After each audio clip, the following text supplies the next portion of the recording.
नमस्कार मंडळी, लक्ष्मीच्या पावलांनी या मालिकेच्या आजच्या भागात आज आपण बघणार आहोत.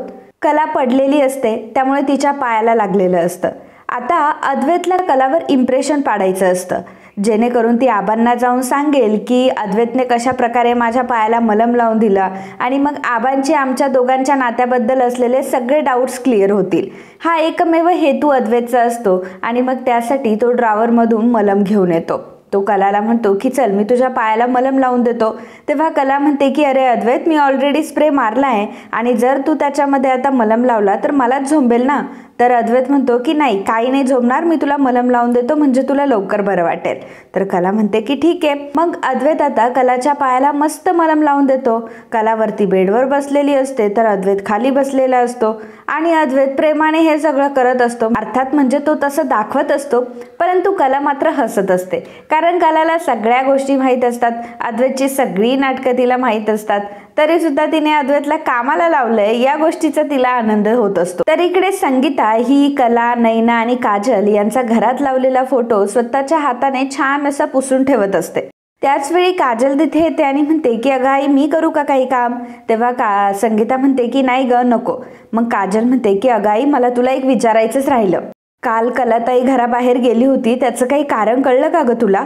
संगीता म्हणते की नाही ना ग, मला तर काहीच कारण कळलं नाही. आता ती मला म्हटली होती की मी नंतर फोन करते, पण नंतर तर काही तिने फोनच नाही केला. मला कळत नाही ही कला अशी का वागते, म्हणजे याच्या आधी तर ती अशी कधी वागली नाही आणि आपली कला कधीच असं वागणार नाही ग. आता सगळ्या गोष्टी व्यवस्थित चालू आहे. जावई बापू कलाची तर किती काळजी घेतात, आबा तर नुसतं कलाच करत राहतात. आता कुठेतरी तिचे सासरचे मंडळी तिचा स्वीकार करायला लाग आणि ही कला अशी वागतीये, नाहीतर मग चांदेकरांनाच काहीतरी प्रॉब्लेम क्रिएट होईल. तेव्हा काजल म्हणते की ओ खरे बाई, काय बोलताय तुम्ही.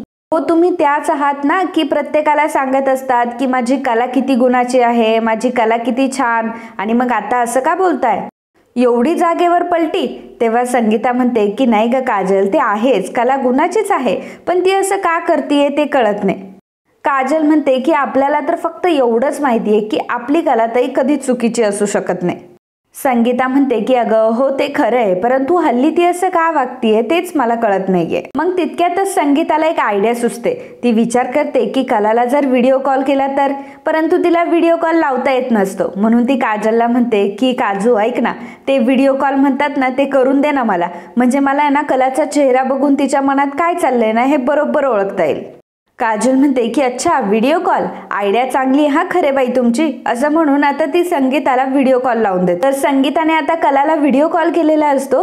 कला विचार करते की आई व्हिडिओ कॉल का करते, आणि असं ती पुटपुटते. आता अद्वैतनी नेमकं ऐकलेलं असतं की याचा अर्थ हिच्या आईचा व्हिडिओ कॉल आलाय, त्यामुळे इम्प्रेशन तर पाडायलाच हवं. मग अद्वैत लगेच व्यवस्थित बसतो आणि अजून प्रेमाने कलाच्या पायावर मलम लावत असतो, जेणेकरून कलाची आई बघेल आणि म्हणेल की बघ जावई बापू किती हिची काळजी घेताय, माझीच पोरगी जावई बापूंना उलट सुलट बोलत असते. अद्वैतला कलाच्या आईकडूनच कलाला बोलणे खायला लावायचे असतात, म्हणून अद्वैत पूर्ण तयारीमध्येच असतो. मग कला फोन उचलते आणि फ्रंट कॅमेरा ऑन करते. आता कलाने हे मुद्दाम केलेलं असतं.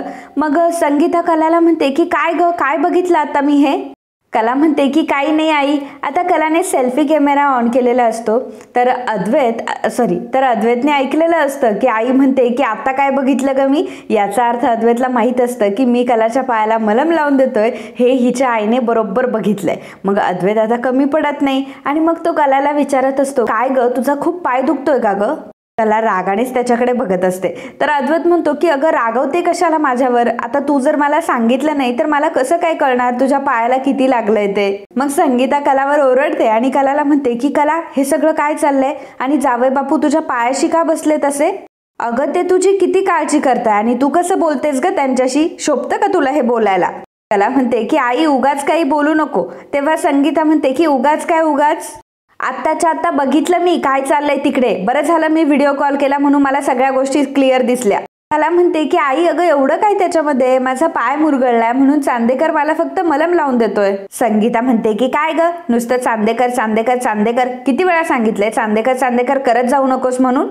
अद्वैत मात्र कलाकडे बघून हसत असतो. त्याला तर खूप मज्जा येत असते, कारण कलाची आई कलावर खूप ओरडत असते. मग कला संगीताला म्हणत असते की आई मग मी काय म्हणू. कला म्हणते की आई मी काय म्हणू, माझ्या तोंडात तर फक्त चांदेकरच येतं. संगीता म्हणते की अगं अद्वैतराव म्हणावं किंवा मग अद्वैतराव म्हणावं किंवा अहो अद्वैतराव म्हणावं किंवा फक्त अहो म्हणावं. नाही तर एक काम कर, तू त्यांनाच विचार की त्यांना काय हवंय, त्यांना काय म्हटलेलं आवडेल, त्याप्रमाणे म्हण तू. कला म्हणते की बरं ठीक आहे, मग मी चांदेकरला लगेचच विचारते की त्याला काय म्हटलेलं आवडेल. आता कला ही खूप दीडशाणी असते आणि अद्वैतला ती विचारते की अहो अद्वैतराव मी तुम्हाला काय म्हटलेलं आवडेल, धनी म्हणू की सरकार म्हणू. संगीता पुन्हा चिडते आणि म्हणते की कले उगाच चेष्टा करू नको हा, आणि माझ्यासमोर तर त्यांना अजिबात असं काही बोलायचं नाही. माझ्या जावई बापूला काही बोललेलं मला आवडणार नाही. अगं देव माणूस आहे ग तो, आणि किती प्रेम करतो तो तुझ्यावर. खरंच नशिबाने असा नवरा भेटतो. कला म्हणते की हो ग, अगदी अगदी देवासारखाच माणूस भेटलाय ग मला. मी खूप नशिबान आहे की मला अद्वैत सारखा नवरा भेटलाय. संगीता म्हणते की हो ना. आणि कला विचारते मला सांग तुम्हाला व्हिडिओ कॉल का केलाय. तर संगीता म्हणते की तुला बघायला, तुझा चेहरा बघायचा होता मला बघायचं होतं तू कशी वागते ते. आणि कले खरं सांगते माझा विश्वासच बसत नाही या गोष्टीवर की तू असं वागतेस. तुला नेहमी सगळ्याच गोष्टीवर चिडचिड का करायची असते आणि असं घरातून तडकाफडकी काय निघून जातेस ग. जरा तरी विचार करायचास ना की ह्या चांदेकरांच्या घरामध्ये सगळ्यांना काय वाटलं असेल. अगं अद्वैतराव किती चांगलं वागतात तुझ्यासोबत आणि तरी सुद्धा तू त्यांच्याशी असं वागतेस. कले अगं तू किती समजूतदार आहे, माझी समजूतदार मुलगी आहेस तू. पण कले तू मात्र असं वागून तुझ्या समजूतदारपणावर पाणी फिरवलेस हा. आता संगीता ही कलाला ओरडत असते. कलाचा चेहरा अगदी एवढासा झालेला असतो आणि तो बघून अद्वैतला मात्र खूप मज्जा येत असते. अद्वैत तिच्याकडे बघून मनामध्ये म्हणत असतो की खा खा, अजून ओरडा खा. हिला तर ना असंच वागवलं पाहिजे, म्हणजे बरोबर लाईनवर येईल ही. कला संगीताला म्हणते की आई मला खऱ्या अर्थाने आज कळलंय की मुलगी जेव्हा सासरी जाते ना तेव्हा तिला सासर आणि माहेर दोन्हीही परक का होत असतं ते. म्हणजे तुम्ही जावई म्हणून दुसऱ्याच्या मुलाला एवढं डोक्यावर घेतात, स्वतःच्या मुलीला काय वाटतंय हे मात्र तुम्ही विसरूनच जातात. संगीता म्हणते की अगं काय बोलतीयस कले असं, आणि जावई बापू किती ग तुझी काळजी घेतात. बघ ना आता फक्त तुझा पाय लचकला नाही तर तो माणूस खाली बसून तुझ्या पायाला मलम लावून देतोय, आणि तुझा तर इथे अपेक्षांचा डोंगर वाढतच चाललाय. अगं तो पण माणूस आहे, त्याच्यासोबत जरा माणुसकीने प्रेमाने वागत जा. कला म्हणते की छे आई मी तर कधी प्रेमाने वागतच नाही का. कला थोडंसं चिडून बोलते. मग अद्वैत आता त्याच्यात मसाला टाकत असतो आणि कलाला म्हणतो की अगं तू असं तिरसटासारखं का बोलतेस ग, आणि असं चुकीचं वागू नकोस ग, त्यांना खूप वाईट वाटेल या गोष्टीचं. आणि तसंही त्या काय वाईट बोलताय ग, बरोबर तर बोलताय. तसंही मी तुझी काळजी घेतोच ना. आता सुद्धा मी तुझ्या पायाला मलम लावून देतोच आहे ना. आणि गणपतीच्या वेळी तर मी तुझी किती मदत केली. रात्रंदिवस तुझ्या वर्कशॉपमध्ये थांबलो, तेव्हा सुद्धा तू माझ्यावर किती आरोप केलेस ग. एकीकडे मूर्ती करत होती आणि दुसरीकडे माझ्यावर फक्त आरोप करत होतीस. असं वागू नये कला. आणि तसंही आता तुझ्या मैत्रिणीचा नवरा तो तिच्याशी चांगलं वागत नाही म्हणून तू माझ्याशी वाईट वागणार आहेस का. मी तर तुझ्याशी किती चांगलं वागतोय, बघतीयस ना तू. आणि आता आई सुद्धा बघताय. काय झालंय ना, तुला एक सायकोलॉजिकल प्रॉब्लेम झालाय. तुझ्या मैत्रिणीचे दुःख ना तू स्वतःवर ओढवून घेतीये. अगं कला एक गोष्ट लक्षात ठेव की तिचा नवरा वेगळा आहे आणि तुझा नवरा वेगळा आहे. अद्वैत हे सगळं मुद्दाम करत असतो, अगदी शांततेत हे सगळं बोलत असतो. कसला राग नाही, काय नाही, काही नाही. आणि मुद्दाम आता संगीता कलावर ओरडावी म्हणून हे सगळं चाललेलं असतं, बाकी काही नाही.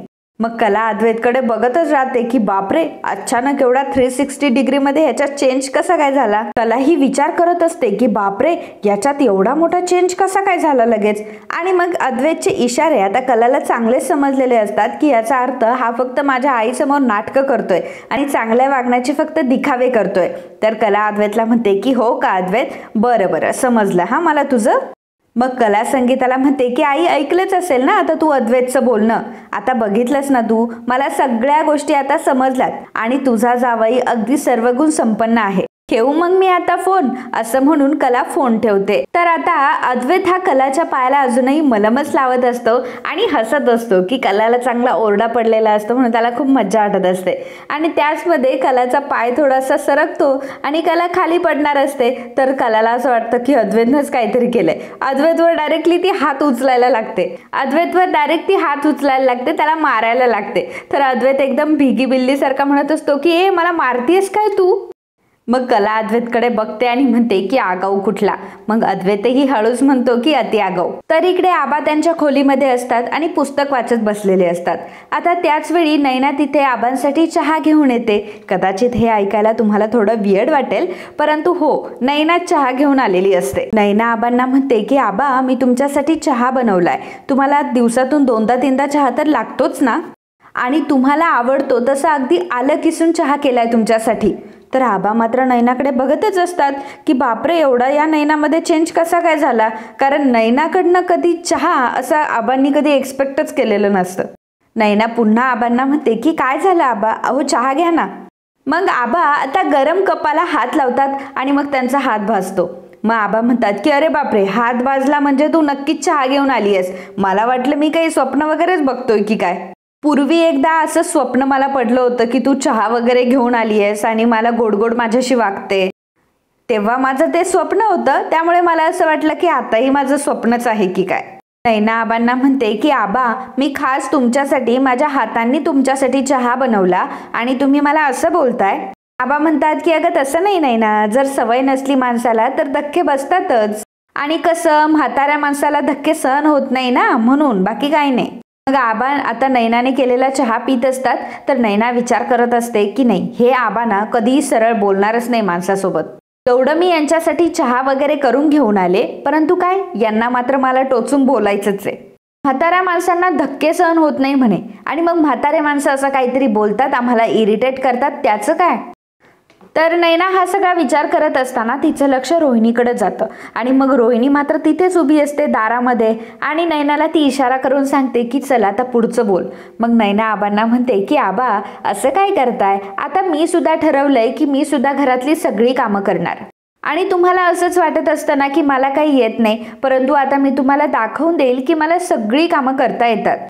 एवढंच नाही तर मला घरातल्या सगळ्या माणसांना खूप प्रेमाने खाऊ पिऊ सुद्धा घालता येतं. ॲक्च्युली काय झालं ना, माझं लग्न झाल्यापासून मी प्रेग्नेंट होते, आणि मग इकडे आल्यानंतर प्रेग्नेंट झाल्यामुळे मला जास्त काही करता आलं नाही, आणि त्यामुळेच तुमचा गैरसमज झाला की मी कधी कामच करत नाही. अहो आबा, तुम्ही अजून माझं कामच बघितलं नाहीये. मी घरातल्या अशा काही गोष्टी करू शकते ना, तर ती कला सुद्धा नाही करू शकत.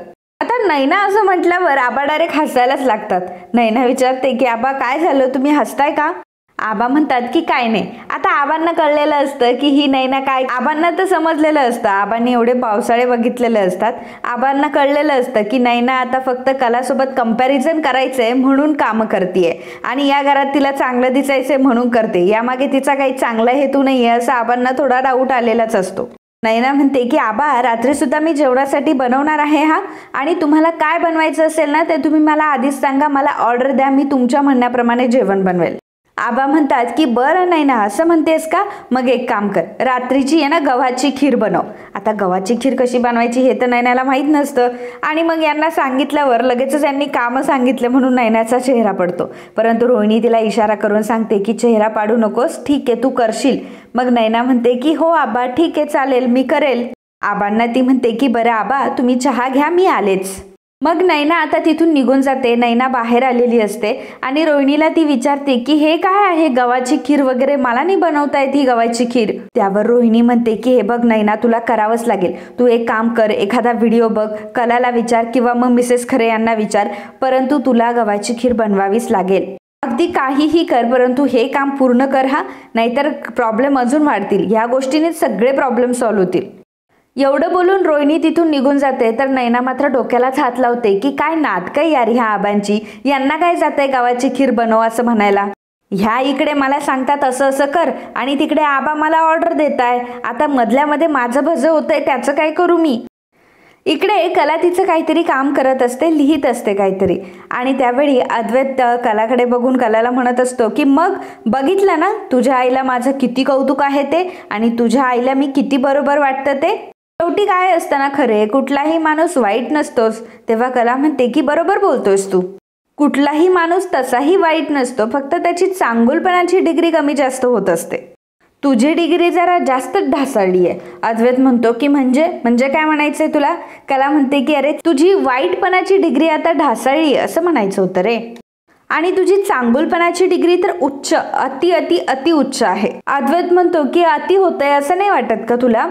बरं ते जाऊ दे, तुझ्या मैत्रिणीला एक सल्ला दे ना. कला म्हणते की काय रे, काय सल्ला देऊ. अद्वैत कलाला म्हणतो की तिला सांग की तुझी योग्यता बघून जरा वागायला शिक. कधी कधी काय होतं की आपल्याला आपल्या लायकीपेक्षा जरा जास्तच भेटतं.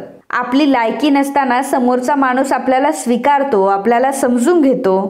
त्यापेक्षा तिला अजून काय हवंय, तिला सांग की जरा जास्त अपेक्षा नको ठेवूस त्याच्याकडनं. आणि गरज वाटली तर तिला सांग की स्वतः एकदा आरशात जाऊन बघ आणि हे स्वीकार की आपल्याला आपल्या लायकीपेक्षा जरा जास्त भेटलंय. जशी की तुला ह्या सगळ्याची जाणीव आहे. असं जेव्हा अद्वैत म्हणतो तेव्हा कलाला वाईट वाटतं आणि मग कला अद्वैतला काहीही उत्तर न देता तिचं काम करते. इकडे कला किचन मध्ये असते, अंजूही असते. आता दोघी मिळून काम करत असतात. त्याच वेळी अद्वैत जिन्यावरनं खाली येतो आणि त्याला कलाचं लक्ष वेधायचं असतं. तर तो मुद्दामच आता जिन्याला मारत असतो जेणेकरून कलाचं त्याच्यावर लक्ष जावं, परंतु कला काय त्याच्याकडे लक्षच देत नाही. मग अद्वैत डायनिंग टेबलच्या जवळ येतो. खुर्ची जोरजोरात आपटत असतो तरी सुद्धा कला काही बघत नसते. डायनिंग टेबलवर येऊन तेथील चाकू घेतो आणि प्लेट्सवर मारत असतो, परंतु तरी सुद्धा कलाला काही कळत नाही की अद्वैतच्या मनात नक्की काय चाललंय आणि हा का असं करतोय. कला तिच्या कामामध्ये व्यस्त असते, तिला काही कळत नसतं अद्वैत काय करतो ते. परंतु अद्वैतला कलाचं लक्ष वेधून घ्यायचं असतं आणि कलाशी बोलायचं असतं, परंतु अंजूही तिथे असते त्यामुळे डायरेक्ट तो जाऊ शकत नसतो. आता अद्वैत मुद्दामच येतो फ्रीजकडे आणि फ्रीज उघडझाक करत असतो. आता अंजूला अद्वैतचं म्हणणं कळलेलं असतं, तिला समजत असतं की हे सगळं कलाताईसाठी चाललंय आणि त्यामुळे ती गालातल्या गालात हसत असते. मग आता जेव्हा अद्वैत फ्रीजचा दरवाजा उघडझाक करतो तेव्हा कलाचं त्याच्याकडे लक्ष जातं. मग अद्वैत कलाला म्हणतो की खरे, तर कला ऐकतच नाही. मग अद्वैत पुन्हा खरे खरे खरे असं 3 वेळा बोलतो. तर मग कला विचारते की काय चाललंय, काय. तेव्हा अद्वैत मनात म्हणतो की बरोबर ऐकलं हिने, तर हिला नाटकं करायचे. अद्वैत कलाला म्हणतो की तू जरा 1 मिनिट जरा बाजूला येशील का, मला तुझ्यासोबत बोलायचं, 1 मिनिट ये फक्त. कला अंजूला म्हणते की अंजू तू हे सगळं बघ, मी आले 2 मिनिटात. आता कला थोडीशी बाजूला येते, अद्वैतही बाजूला येतो. मग अद्वैतला ती विचारते की काय आहे आता बोल. मग अद्वैत कलाला म्हणतो की खरे अगं दिवसभर तू किती काम करतेस, म्हणजे अगदी सकाळपासून रात्रीपर्यंत सगळं काम करत असतेस. ब्रेकफास्ट टू डिनर सगळं काही काम करत असते आणि सोबत मार्केटिंगचं सुद्धा काम आहे. गणपतीच्या मूर्ती बनवणं आणि क्रिएटिव्हिटी काही सोपी नाहीये, आय टोटली अंडरस्टँड. तर एवढंच नाही तर तुला आपल्या ऑफिसच्या डिझाईन सुद्धा करायचं टेन्शन असतं. कला म्हणते की हो पण त्याचं काय. अद्वैत म्हणतो की नाही ना, आणि जेवण झाल्यावर तुला आवरणं सुद्धा असतं नाही का. मग कला आता अद्वैतला म्हणते की चांदेकर हे बघ, तू मला 1 मिनिटं बोलायचंय असं म्हणून मला बाजूला घेऊन आलायस, त्यामुळे मी गॅस सुद्धा ऑन ठेवलाय. आता तू मुद्द्याला हात घालणार आहेस की नाही, बोलणार आहेस की नाही, काय बोलायचंय ते. अद्वैत कलाला म्हणतो की नाही म्हणजे तू एवढी दमतेस वगैरे, एवढं कामं वगैरे करतेस, मला फक्त एवढं म्हणायचं होतं की तू वरती येईपर्यंत मी तुझं सगळं अंथरूण वगैरे घालून ठेवतो, फक्त तू गादीवर झोपशील ना खाली. तर कला म्हणते की असं बोल ना मग व्यवस्थित, काय आडेवेडे घेतोय नुसते. आणि हां तू जर गादी वगैरे मला घालून देणार असेल आणि खाली माझं अंथरूण नीट करणार असेल तर झोपेल मी खाली. अद्वैतला ती म्हणते की तशी या घरातली माझी पात्रता मला माहितीच आहे आणि मी माझी पात्रता ओळखूनच वागते, त्यामुळे सर तुम्ही बेडवर झोपा, मी झोपते खाली. अजून काही सर, तुम्हाला काही बोलायचं होतं का, अजून काही तुमची ऑर्डर आहे का. तेव्हा अद्वैत म्हणतो की नाही काही नाही, घाला तर तुला काय फोडण्या घालायच्या त्या. तर कला म्हणते की काय. अद्वैत म्हणतो की नाही ग, म्हणजे कुठली भाजी तुला फोडणीला वगैरे घालायची असेल तर आता तू घाल असं म्हणायचं होतं मला, बाकी काही नाही. मी वरती जाऊन अंथरूण घालतो. तेव्हा कला म्हणते की काय आत्ता. अरे अजून स्वयंपाक झालेला नाही, जेवण झालेली नाहीये, तुला आत्ताच का अंथरूण घालायचंय.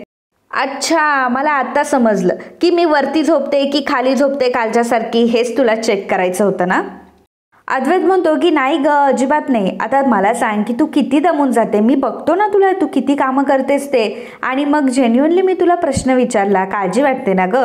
म्हणजे मी विचार केला की समजा मी जर अंथरूण घालून टाकलं, म्हणजे कसं की मी विचार केला की मी डायरेक्ट अंथरूण जर घातलेलं असेल तर आल्या आल्या तू डायरेक्ट झोपू शकतेस ना.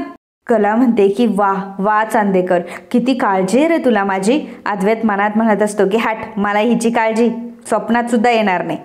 तर कला मनात विचार करते की हा कसला माझी डोंबलाची काळजी करतोय. मी जर वरती गेले पुन्हा याच्या बेडवर झोपून घेतलं, याची रात्रभर झोप होणार नाही ना, याच्यामुळे हे सगळे प्रयत्न चालले, मला काही कळत नाही का. अद्वैत मनात विचार करतो की फक्त जर वर आली आणि वर येऊन पुन्हा माझ्या बेडवर झोपली तर मात्र काही खरं नाही, एवढीच भीती वाटते मला फक्त हिची. ह्या बाईचं मला काही सांगताच येत नाही. आता येऊ दे तिला वरती आणि घालू दे तिचा बेड तिच्या हाताने, घालेल गादी खाली हाताने झोपेल. मी कशाला हिची गादी घालत बसू, माझं काम झालंय. माझं काम एवढं होतं की मला कन्फर्म करायचं होतं की ही खाली झोपणार आहे की वरती झोपणार आहे. तर ही खाली झोपणार तर आहेच, मग मी कशाला गादी घालू असं म्हणून अद्वैत वरती निघून जातो. त्यावेळी कलाचं लक्ष जातं नैनाकडे. तर नैना हॉलमध्ये येरझरे घालत असते आणि ते बघून कला नैनाकडे येते आणि म्हणते की ताई अगं काही झालंय का, तुला काही हवंय का, आणि तू अशी फेऱ्या का मारतीयस. तेव्हा नैना म्हणते की जा तू तुझं काम कर, मला काही नकोय. कला म्हणते की ठीक आहे, जर तुला काही हवं असेल तर मला सांग, मी आणते तुझ्यासाठी. नैना विचार करते की बापरे, आता ऑर्डर जर नाही आली वेळेवर तर काय करू मी, आणि सगळे जर इथे बसलेले असतील आणि मग जर ऑर्डर आली तर मग मात्र माझं भांडं फुटेल, आणि ऑर्डर जर कॅन्सल झाली तर मग मी काय करू, आणि जर ऑर्डरच इथपर्यंत नाही आली तर ह्या आबांना मी खीर कशी काय खायला घालू. त्याच वेळी कलाला मेसेज येतो आणि मग ती विचार करते की बापरे, या दोन महामाया इथं असताना मला काय माझं काम नीट करता येणार नाही.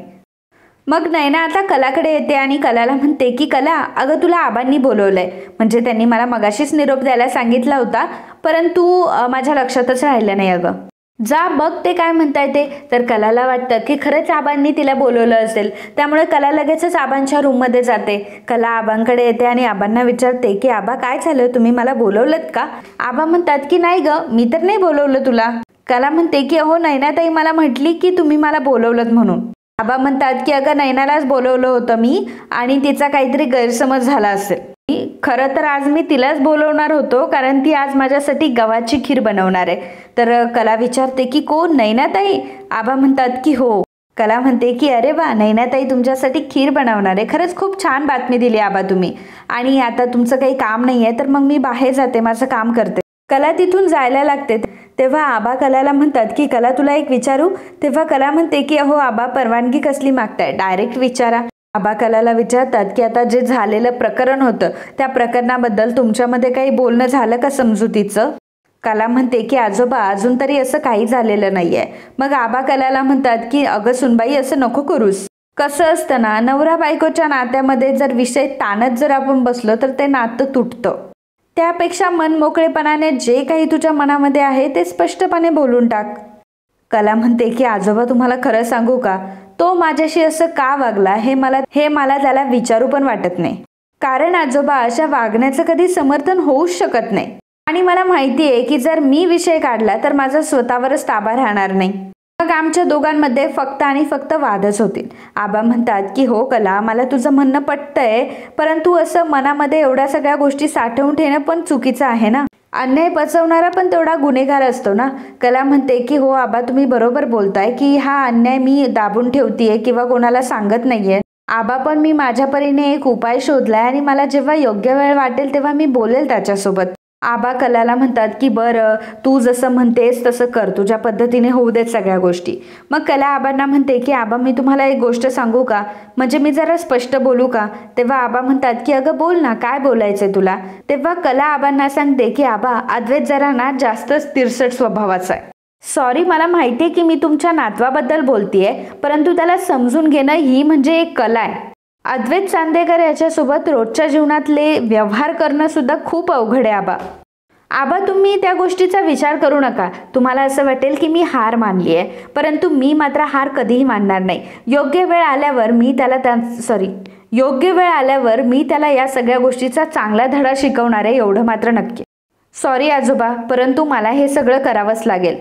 तर आता आबा सुद्धा कलाच्या बोलण्याशी सहमत होतात आणि कलाला परवानगीही देतात. परंतु आपला अद्वैत एवढा वाईट वागतो की सुनबाई त्याच्याबद्दल एवढं वाईट बोलते, कारण त्यांना माहीत असतं की कला कधीच कोणाबद्दल वाईट बोलत नाही आणि ती फक्त अद्वैतबद्दल हे सगळं बोलत असते. याचा अर्थ अद्वैत नक्कीच तसं आहे असं आबांना वाटतं आणि मग आबांना अद्वैतबद्दल खूप वाईट वाटायला लागतं. तर मित्रांनो, आजचा हा भाग इथेच संपतो. पुढील भागात आपल्याला बघायला मिळणार आहे अद्वैत हा कलावर चिडून बोलत असतो. कलाला म्हणत असतो की तुझ्यासारख्या मुलीशी चांगलं वागणं सुद्धा चुकीचं आहे, तू अगदी डिझर्वच करत नाही माझ्यासारखा चांगला नवरा. मग कला आता चिडते आणि अद्वैतला म्हणते की झालं तुझं अद्वैत, झालं का तुझं बोलून? आणि मग कला आता अद्वैतच्या हातामध्ये ती चिठ्ठी देते, जी चिठ्ठी त्याने गणपती बाप्पासमोर ठेवलेली असते. आणि मग ती चिठ्ठी अद्वैतच्या हातामध्ये दिल्यावरती अद्वैतला म्हणते की बघ आणि वाच हे सगळं. अद्वैत ती चिठ्ठी वाचतो. आता अद्वैतला काय करावं तेच कळत नाही. मग कला अद्वैतला म्हणते की द ग्रेट अद्वैत चांदेकर, जो कोणाशी खोटं बोलत नाही, मग याला फसवणूक म्हणत नाही का? अरे जेव्हा मी असं वागली होती ना, तेव्हा मला तू शिक्षा दिली होती आणि आता तू असं वागलाय तर त्याला मी काय करू? आणि जर तू आता असं वागणार असशील ना, तर तू बघच की मी कशी वागते ते. कलाने अद्वैतचं भांडं आता फोडलेलं असतं आणि कलाचा खोटाडेपणा त्याच्यासमोर आणून दिलेला असतो आणि हेही स्पष्ट केलेलं असतं की कशा प्रकारे तू माझ्याशी खोटं बोलतो, माझ्याशी खोटं वागतो. सगळ्या गोष्टी आता मला समजल्यात, त्यामुळे आता तुझी नाटकं आहेत ती बंद कर. आता अद्वैतला काय करावं ते कळत नसतं, कारण इतक्या दिवसाचं त्याने जे नाटक रचलेलं असतं त्या नाटकाचा आता सगळा खेळ झालेला असतो. कलाला ते नाटकच सगळं समजलेलं असतं, त्यामुळे अद्वैतला आता या सिच्युएशनमधून कसा पळ काढावा हे त्याला कळत नसतं. तर मित्रांनो, तुम्हाला काय वाटतं की कलाने अद्वैतला त्याची चूक दाखवून दिली आहे की इतरांकडून तू खोटं बोलू नकोस असं तू एक्सेप्ट करत असतो, इतरांनी तुझ्याशी चांगलं वागावं, विश्वासाने वागावं असं तू एक्सपेक्ट करत असतो, परंतु आता मात्र तू खोटं बोललायस, तू खोटं वागलायस, तर त्याची भरपाई तू कशी करणार आहेस? या सगळ्या गोष्टीतून काहीतरी शिकून अद्वैतचं वागणं थोडंसं चेंज होईल का? अद्वैत कलाचा चांगला विचार करायला लागेल का? आणि अद्वैतला आपली चूक समजेल का? या सगळ्या प्रश्नांची उत्तरं आपल्याला येणाऱ्या काही भागांमध्ये बघायला मिळतील. तोपर्यंत मित्रांनो, तुम्हाला आजच्या भागाबद्दल काय वाटलं? तुमचं हे मत आम्हाला नक्की कळवा. And if you like my video, please do subscribe, share and comment. Thank you.